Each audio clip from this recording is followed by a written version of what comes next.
고난주간 특별 새벽 기도회가 계속 진행이 되고 있습니다. 많이 힘드시죠? 육신으로는 힘드시지만은 주님의 고난에 동참하면서 우리의 영은 날마다 새로워지고 또 회복되어지는 그 하나님의 놀라운 은혜를 경험하실 수 있는 성도님들이 되시기를 바랍니다.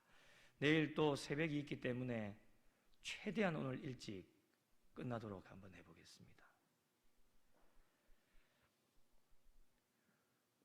우리가 이 세상을 살아가다 보면 많은 위험에 노출이 되어져 있습니다. 한순간도 하나님께서 함께 하시지 않으면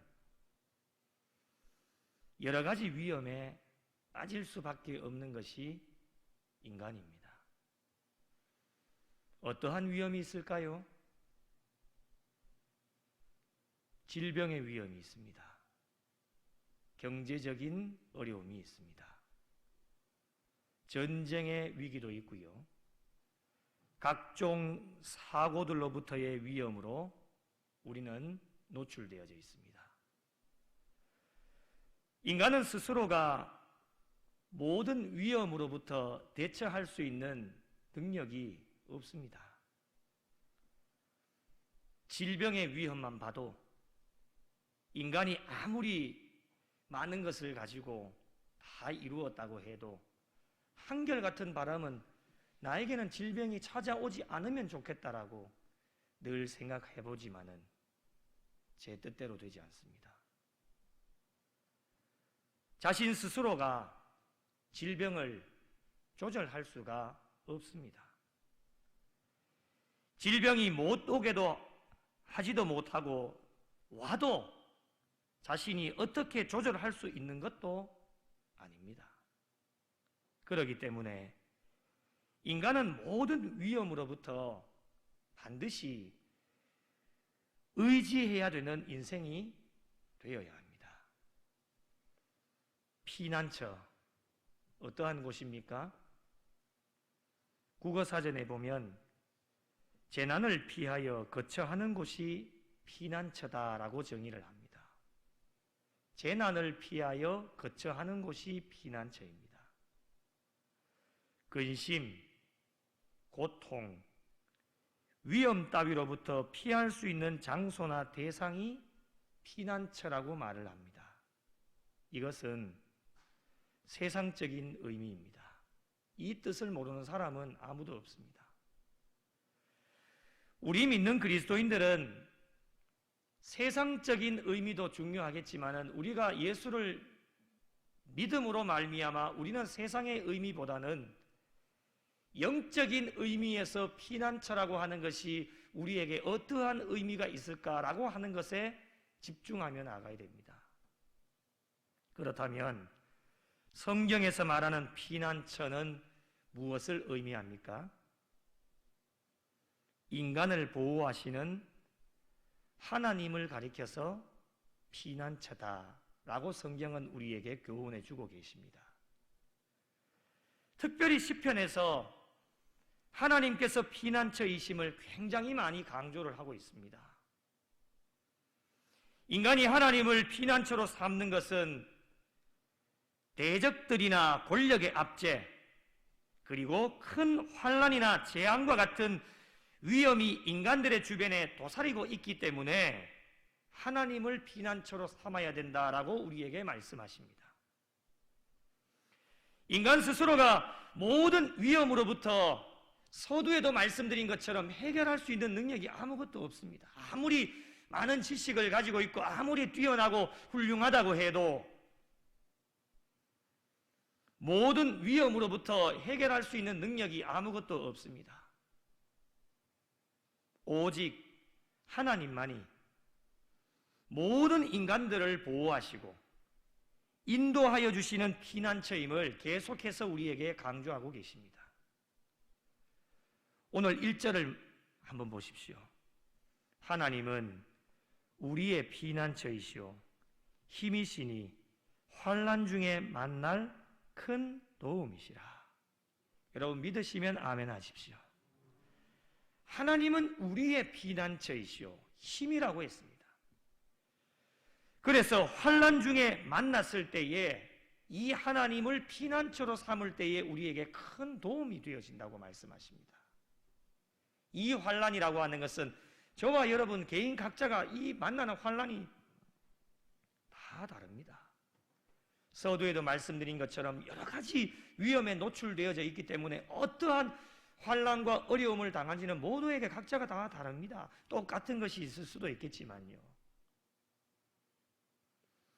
시편 46편의 배경은 히스기야가 아수르 왕 사네립의 침공을 받아서 절대절명의 위기의 순간에 놓여져 있을 때에 하나님께서 크게 도와주셔서 그 위기를 극복했던 사건을 배경으로 하는 시편이 오늘 우리가 읽은 시편 46편입니다.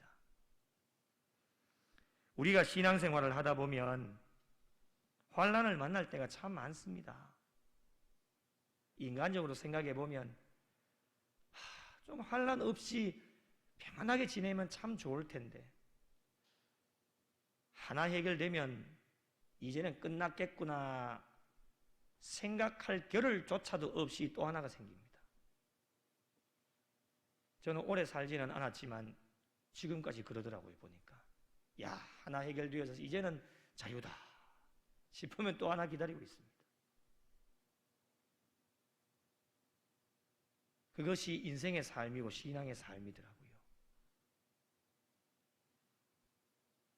환난은 근심과 재난을 말합니다. 히브리어로 차르인데 이 뜻은 좁은, 압착된 이라는 뜻을 가지고 있습니다. 괴로운 상황들, 고통, 고민의 시간이 계속해서 길어지면 우리의 인생의 삶과 신앙의 삶에 압박이 주어집니다. 서서히 우리의 삶을 짓누르기 시작합니다. 정상적인 생활이 잘 되어지지 않습니다.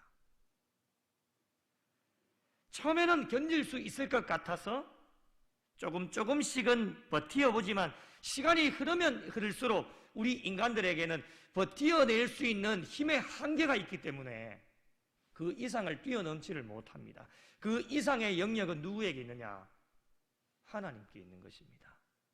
그래서 우리가 하나님을 피난처로 삼는 것입니다. 하나님께 모든 것을 맡겨야 됩니다. 여러분 시간 낭비하지 않으셨으면 좋겠습니다. 처음부터 하나님께 맡기십시오. 해봤자 소용이 없습니다. 저도 많든지 적든지 경험해보니 별로 소용이 없더라고요. 마지막 순간에 고백하는 건 하나님이 도우셨다. 내가 한 거는 없더라고요. 아무것도 없어요.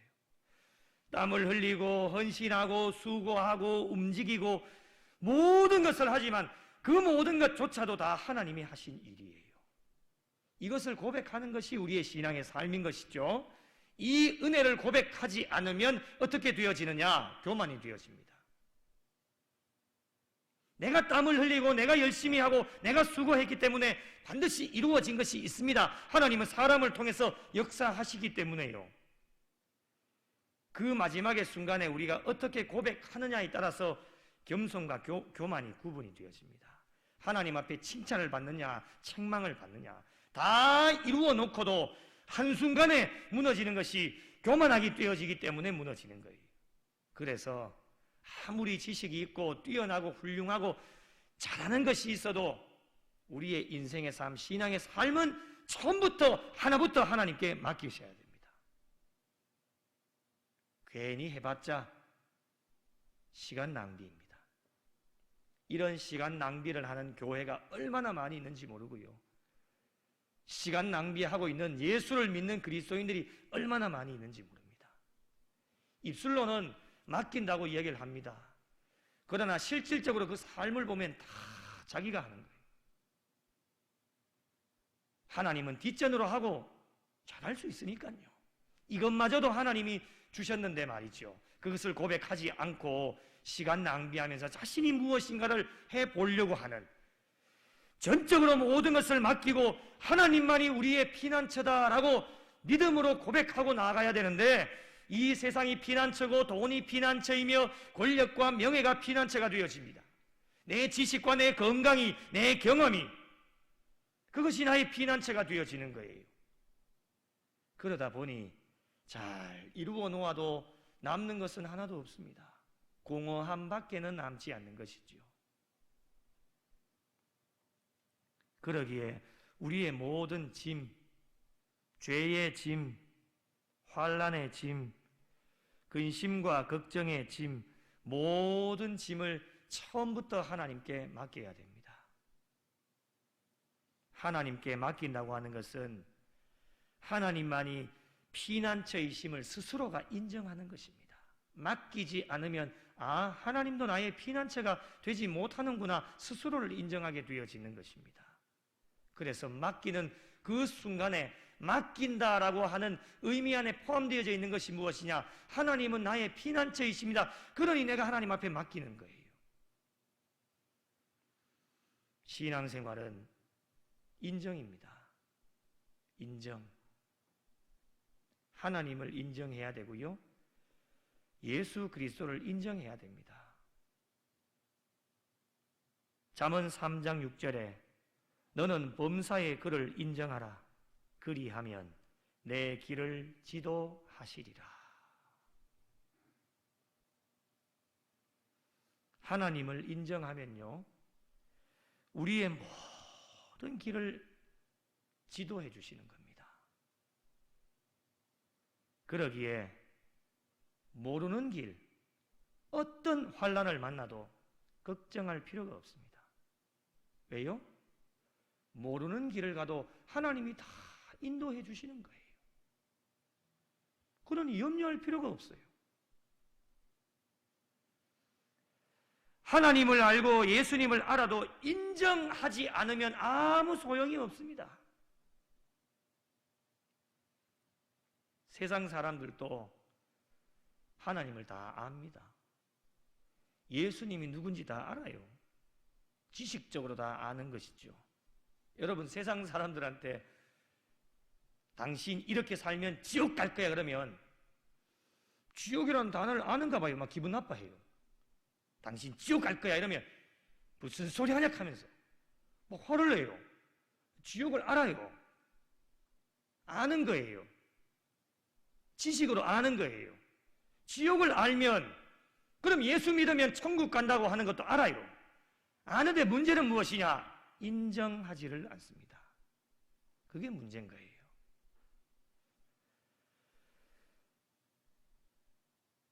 아는 대로 남아있으면 절대로 구원을 받지 못합니다. 왜 구원을 받지 못합니까? 마음으로 인정을 하지 못하는 거예요. 하나님을 인정하고 예수 그리스도를 인정하지 못하기 때문에 구원을 받을 수가 없는 것입니다. 그렇다면 우리는 왜 구원을 얻은 백성이 되어졌습니까? 문제는 간단하지요. 하나님을 인정하고 예수 그리스도를 마음속으로 인정하기 때문에 부족하고 연약하지만 하나님께서 구원의 선물을 우리에게 주신 것입니다. 인정하는 그 믿음 속에는 하나님과 예수님은 우리의 피난처가 되어지신다라고 하는 것이 포함되어져 있는 것입니다.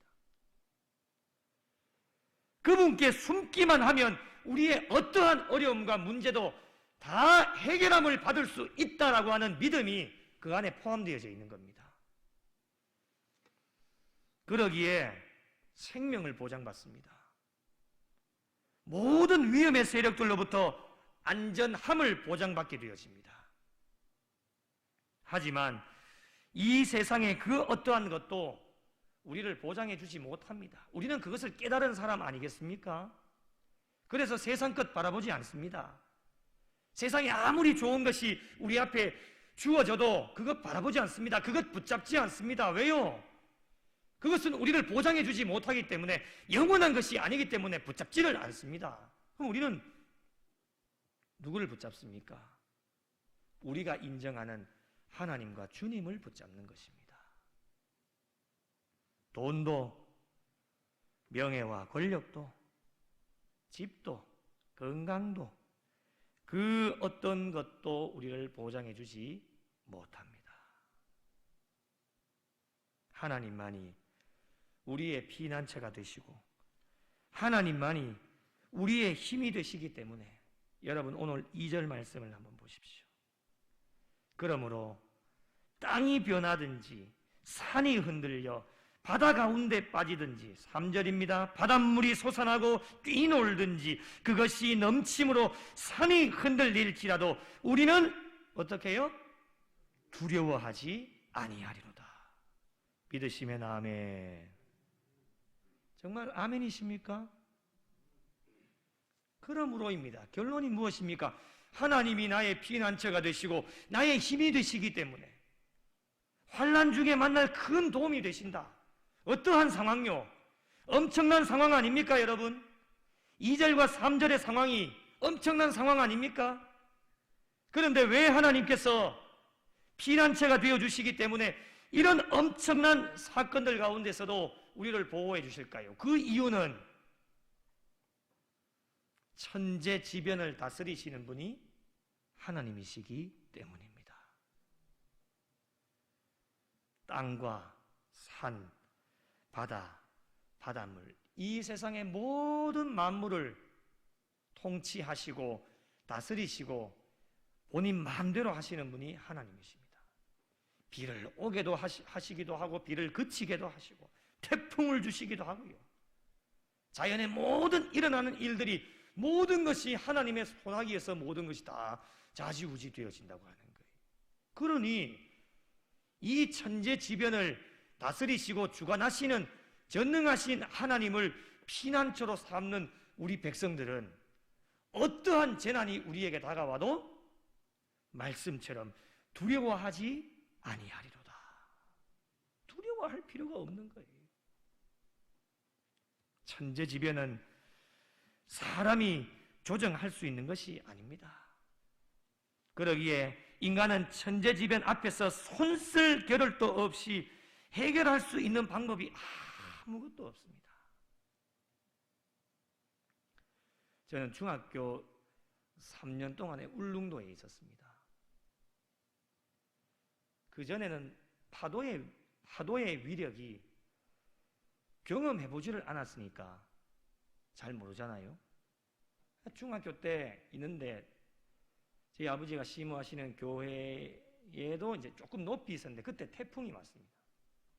태풍이 오면 그 파도가 치는 그 주변에 바로 옆에 집에는 다 판자로 전부 칩니다. 파도가 치면 다 쓰러지니까. 그 교인들 가정에 피해를 덜하기 위해서 그 태풍이 오는데도 저희는 이제 옥상에 올라가가지고 이제 막 파도의 그 큰 위력들을 이제 막 나이가 어릴 테니까 구경하고 있는 거죠. 막 대단하거든요. 그 파도의 위력이. 얼마나 대단하냐면 집안에 파도가 한번 쫙 들어갔다가 소용돌이 쳐가지고 쫙 나오면 집안에 있는 가재도구가 다 떨어져 나옵니다. 심지어는 냉장고까지 다 쓸려가 나온 그 무거운 냉장고가 말이죠. 그것을 지키기 위해 가지고 저희 아버지가 이제 교인 집이 바로 도로 변에 있어가지고 그 판자를 같이 막 치려고 이제 가시다가 저희 아버지가 그 파도에 휩쓸려 가지고 막 쓰러져 내려가시는 거예요. 그래 근근히 막 돌을 붙잡고 사경을 막 헤매시고 있는데 다시 파도가 쳐가지고 다시 그 도로변으로 다시 옮겨 놓으시는 거예요. 그래가지고는 막 판자떼기 치지도 못하고 그냥 다시 교회로 막 돌아오시는 것을 제 눈으로 막 똑똑히 봤죠. 1.5톤 트럭을 이 파도가 덜렁 들어가지고 그냥 옆에 그냥 갖다 놓더라고요. 운전기사가 너무 놀래가지고 내려가지고 막 죽을까 싶어서 달아나는데 다시 파도가 오더니만 덜렁 들어가지고 다시 중간에 갖다 놓는 거예요. 도망가다가 보고는 다시 와가지고는 다시 운전대에 올라가가지고 탁 몰고 그냥 가버린 그 현장을 지켜보고 있는데, 이야, 파도의 위력은 상상을 초월하는 것이었습니다. 이 모든 것을 그때 어렸지만 느끼는 것이, 이야, 저 파도를 만드신 분이 하나님이신데 진짜 대단하시다. 사람이 아무리 능력이 있고 아무리 강해도 자연재해 앞에서는 어떠한 것도 우리 인간이 해낼 수가 없습니다. 이 모든 것을 주관하시는 분이 하나님이시기 때문에 우리의 영원한 피난처는 오직 하나님밖에는 없습니다. 4절에 보니 한 시내가 있어 나뉘어 흘러 하나님의 성 곧 지조다시니의 성소를 기쁘게 하도다 라고 말씀합니다. 공동번역에 보면 4절을 이렇게 번역합니다. 강물의 줄기들이 하나님의 도성을 지존의 거룩한 처소를 즐겁게 한다라고 번역하고 있습니다. 여기서 말하는 강물은 예루살렘 성의 실로암 연못을 말합니다. 당시 사내립 군대가 예루살렘을 포위하고 있습니다. 공격할 때에 예루살렘 거민들은 이 연못, 실로암 연못을 식수로 사용하면서 그 포위되어진 상황 속에서 버티고 있었던 겁니다. 시편의 기자는 아수르 대군 앞에서 연못의 물 하나, 굉장히 작은 실로암 연못의 물 하나라도 아무런 걱정 없이 담대하게 평안의 삶을 지속했다고 하는 것은 하나님을 전적으로 신뢰하는 믿음 안에서 나온 결과라고 이야기를 합니다. 1절에 고백했지 않습니까? 하나님은 우리의 피난처가 되시고 힘이 되시니 환난 중에 만날 큰 도움이 되신다라고 고백하였듯이, 여러분, 하나님이 함께 하시면 사내립의 군대가 에워쌀지라 할지라도 걱정할 필요가 없고, 그 많은 사람들이 실로암 연못, 아주 작은 연못이라 할지라도 그 연못 하나만 있어도 버티어내고 견디어낼 수 있는 이유가 무엇이냐? 전능하신 하나님이 함께 하시기 때문에 염려하거나 걱정하지 않습니다. 인간적인 눈으로 볼 때에는 실로암은 아주 작은 연못일 수밖에 없습니다. 예루살렘 거민들에게는 전혀 쓸모없고 도움이 되지 않는 것 같지만, 영적인 눈으로 볼 때는 전능하신 하나님이 함께 하시면 어떤 작은 것이라 할지라도 우리에게는 큰 위로가 되어진다고 하는 거예요.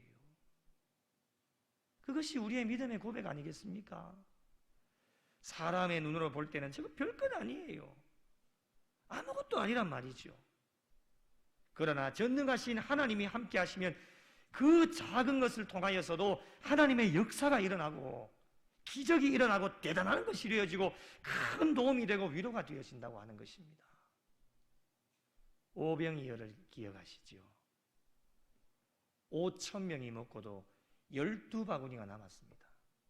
이 오병이어의 크기는 한 소년이 가지고 오는 도시락 하나입니다. 소년이 먹을 분량의 도시락 하나를 예수님의 손에 들어가니 축사하시고 모든 사람들에게 나누어 주라고 하니, 이 작은 것에도 주님이 함께 하시고 하나님이 함께 하시니까 5,000명이 먹고도 12바구니가 남는 하나님의 놀라운 역사가 일어나게 되어졌다고 하는 거예요. 모든 것이 하나님이 함께 하시면 우리 인간의 눈에는 아무것도 아닌 것 같아도 하나님의 역사가 일어납니다. 여러분, 우리 교회가 작습니까? 큽니까?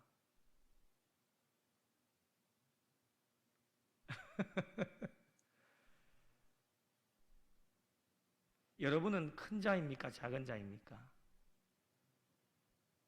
여러분, 절대로 상대방을 무시하지 말기를 바랍니다.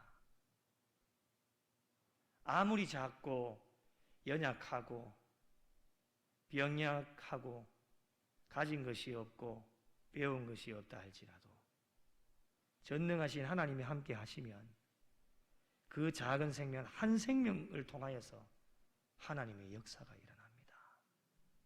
이것을 우리는 믿음으로 고백할 수 있어야 됩니다. 그래서 내 옆에 있는 사람을 존귀하게 여기고 존중하고 칭찬하고 격려하면서 전능하신 하나님 함께 하실 때에 그 한 사람을 통해서 하나님의 놀라운 역사가 일어난다고 하는 거예요. 하나님의 사람입니다.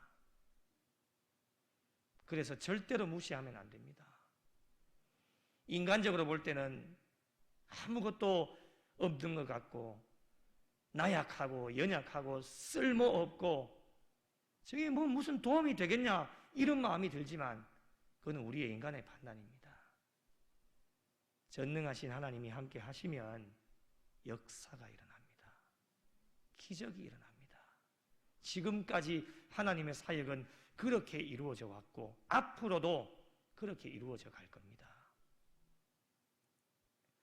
시편의 기자는 이스라엘 백성들을 향해서 마지막 결론을 내립니다. 10절 말씀해 보니까 가만히 있어라. 10절 말씀을 함께 읽겠습니다.